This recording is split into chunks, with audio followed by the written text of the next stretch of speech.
Nüüd, hoolimata sellest näilisest võitluspausist, jätkab president Donald Trump Iraani survestamist tehisintellekti abil loodud sotsiaalmeedia postituste kaudu. Tema platvormil Truth Social jagatud piltidel on näha USA vägesid pommitamas Iraani Kargisaare naftaterminali, Iraani tankerite hõivamist ja Iraani laevade hävitamist. Need vastuolulised postitused ilmuvad ajal, mil mõlemad pooled näivad järgivat mitteametliku vaenutegevuse pausi. Axios teatab, et USA kõrgeim sõjaväejuht admiral Brad Cooper soovitas lõpetada pommitamiskampaania Hormuzi väina ümbruses, kuna see ei olnud enam tõhus strateegia. Väidetavalt. Lisateabe saamiseks on mul hea meel tervitada Jonathan Schanzerit, mõttekoja Foundation for the Defense of Democracy's tegevdirektorit, kes liitub meiega nüüd Washingtonist. Jonathan, suur tänu teile! Donald Trumpi tehisintellektiga loodud postitused on tõesti meelelahutuslikud. Teda nähes kui maailma paitsjat pidi 2 korda kontrollima, et neid ei oleks postitanud mõni mõjutaja ja et need tõesti pärinesid presidendi ametlikult kontolt. Aga siiski, mis teie arvates on selle järsu pausi põhjus USA sõjalises kampaanias? Kas see on tõesti nii, nagu on teatatud, et pommitamiskampaania on jõudnud oma piirideni? Mis te arvate? Ja, ma arvan, et selleks, miks me peatume, on mitu põhjust. Üks neist on see, et praegu kulutame laskemoona, mis on kallim ja väärtuslikum kui need sihtmärgid, mida me tabame. Ja et ma arvan, et see on esimene probleem. Kui sul ei ole palju häid sihtmärke Hormuzi väina ümbruses, siis võib-olla peaks lõpetama Hormuzi väina pommitamise. Lisaks sellele arvan ma, et on olemas ka laiem probleem laskemoonaga. Kaitsel laskemoonaga. Ja me oleme sellest üha rohkem kuulnud siin Ameerika Ühendriikide meedias. Et meil on need laskemoonad, mida me kulutame. Me räägime siin ballistikavastastest relvadest, süsteemist, samuti ka mõningatest lühema tegevusraadiusega kaitsetõrje rakettidest. Need ei ole lihtne toota. Need on kallid, aga ma arvan, et mis veelgi olulisem, nende tootmine võtab aega. Ja nii oleme me neid palju ära kasutanud ilma, et oleksime varusid taastanud. Ma arvan, et valitseb tunne, et mida kauem suudame pausi pidada ja oodata, seda parem meile on. See ei ole Ameerika Ühendriikide jaoks hea olukord. Tööstusbaas, kaitsetööstusbaas, aga siiski see on meie praegune olukord ja ma arvan, et see jääb jätkuvalt väljakutseks. Viimane asi, mida ma siin veel mainin väina kohta on see, et me ei saa ikka veel naftat välja sellises mahus, nagu me tahaksime. Nii et iga kord, kui lahingutes on paus ja tekib võimalus rohkem laevu koos suurema koguse naftaga välja saata, see tuub nafta hinna alla. See leevendab survet president Donald Trumpile, kes seisab siin silmitsi mõningate väljakutsete ja vastutuulega enne vahevalimisi. Nii et palju asju, mis minu arvates sellele kõigele kaasa aitavad, aga ma arvan, et kõige põhilisem on see, et kui sul pole vaja midagi tabada, sest see lihtsalt pole seda väärt, siis võib-olla lõpeta tulistamine. Aga kuidas on siis Big X-mäega, Jonathan? Seda pole sihikule võetud. Mida veel on teada sellest, mis seal maa all toimub? Ja mida oleks vaja teha, et olla kindel, et Iraan ei taasta praegu oma tuumaprogrammi? Ja ma mõtlen, vaata, see on olnud meie tähelepanu all siin FTD-s juba pikka aega. Meil on hea meel näha, et sellest räägitakse nüüd avalikult. See on rajatis, mis oligi täpselt selleks hetkeks loodud. Ma mõtlen, eesmärk oligi sõna otseses mõttes paigutada tuumarajatised Ameerika Ühendriikide käeulatusest välja. Ilmselgelt eelmise aasta Midnight Hammeriga me tegime head tööd, hävitades suure osa sellest, mis tol ajal oli osa Iraani tuumaprogrammist.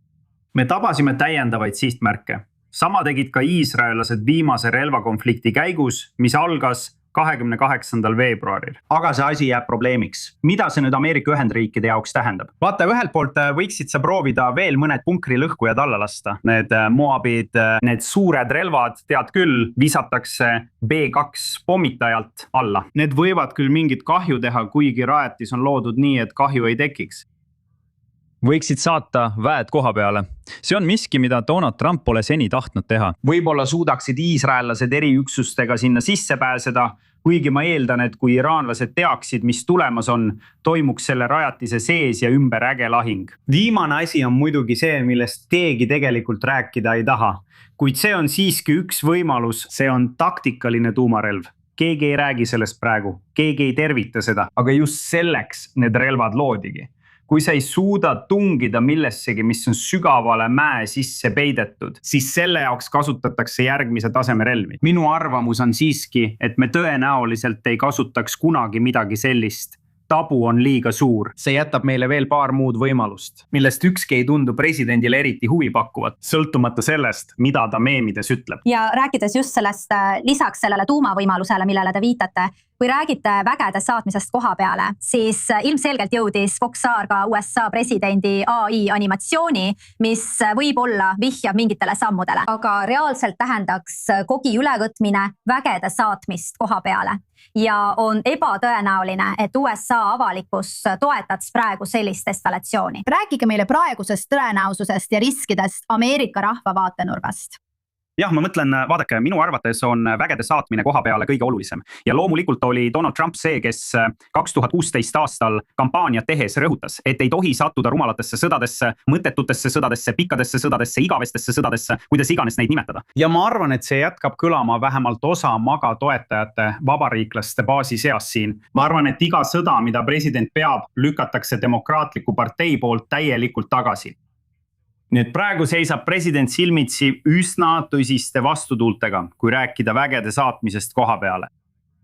Ma arvan, et Ameerika Ühendriikide valitsusel on praegu hirm, et kui nad läheksid kargi peale ja hakkaksid infrastruktuuri hävitama, siis tähendaks see, et Iraani rahval oleks hiljem vähem naftatööstust, millele toetuda. Ma ei tea, kas need mured on Ameerika Ühendriikide valitsuse jaoks, nende jaoks, kes seda sõda planeerivad, endiselt olulised, aga meil võib siin kannatus katkeda ja siis võib praegu olla vajalik katkestada kogu nafta tootmine Islami Vabariigis, katkestada selle peamine rahaline allikas. Siin ma arvan, aitaks ühelt poolt, aga teisest küljest tekitaks see taas komplikatsioone kõigile iraanlastele, kes soovivad sellest naftasektorist kasu saada. Kui ja millal režiim lõpuks kukub, oleks sul palju tööd teha. Ma olen kindel, et see on presidendi mõtetes, aga ma arvan, et ennekõike mõtlete lihtsalt, kuidas ma saan Iraani küsimuses võidu kätte. Seda mõtleksin ka mina, kui oleksin tema asemel. Alati hindan sinu teadmisi. Suur aitäh, Jonathan Shanzar, otse Washingtonist. Aitäh, Jonathan. Aitäh. Ja nüüd rohkemaks on rõõm tervitada stuudios turvaanalüütikud Jonathan Regevit ja Jonathan Haranofi. Raamatu Unveiled, Inside Iran's Women, Life, Freedom, Revolt, autorid ning endist Iisraeli ÜRO missiooni rahvusvahelist pressiesindajat. Jonathan ja Jonathan, suur tänu teile mõlemale. See on veel üks kiht selles sõjas. See animatsioon, need tehisintellekti ähvardused. Mida arvad sina, Jonathan, sellest, mida me just kuulsime? Mida on vaja selleks, et president Donald Trump saavutaks enda silmis tõelise võidu? On tore olla siin stuudios koos teiega ja tore olla koos sinuga, Jonathan. Me näeme selles konfliktis Islami Vabariigiga veel üht mõõdet. Varem oleme näinud, et Islami Vabariik on olnud väga osav tehisintellekti kasutamises. Kasutades lääne koomiksi vorme nagu Lego, demoniseerimaks Ameerika Ühendriike ja Iisraeli ja kujutades neid selliste saatanatena. Ja me näeme, kuidas president Trump kasutab omamoodi oma enda meediat, et vastu võidelda. Ma nõustun paljuski sellega, mida eelmine Jonathan ütles president Trumpi kohta, et ta ei taha vägesid koha peale saata ja teate küll andma diplomaatiale võimaluse. Ja ma arvan, et diplomaatia idees on palju tõepära ja headust. Samal ajal peame me tunnistama, kellega meil siin tegemist on. Islami Vabariigi esindajad on meisterlikud diplomaadid, läbirääkijad. Ma nägin seda päevast päeva Islami Vabariigis. Ja mida me täna samuti näeme, on see, et nad on ka meisterlikud delegeerijad. Isegi kui nad ise ei lase rakette välja, tead küll, Pärsia lahe piirkondades. Nad delegeerivad selle oma käsilasrühmitustele, nad teeksid täpselt seda. Samal ajal ise samm tagasi astudes. Ma arvan, et praegu toimub palju ja eelmine Jonathan selgitas seda väga hästi lahti.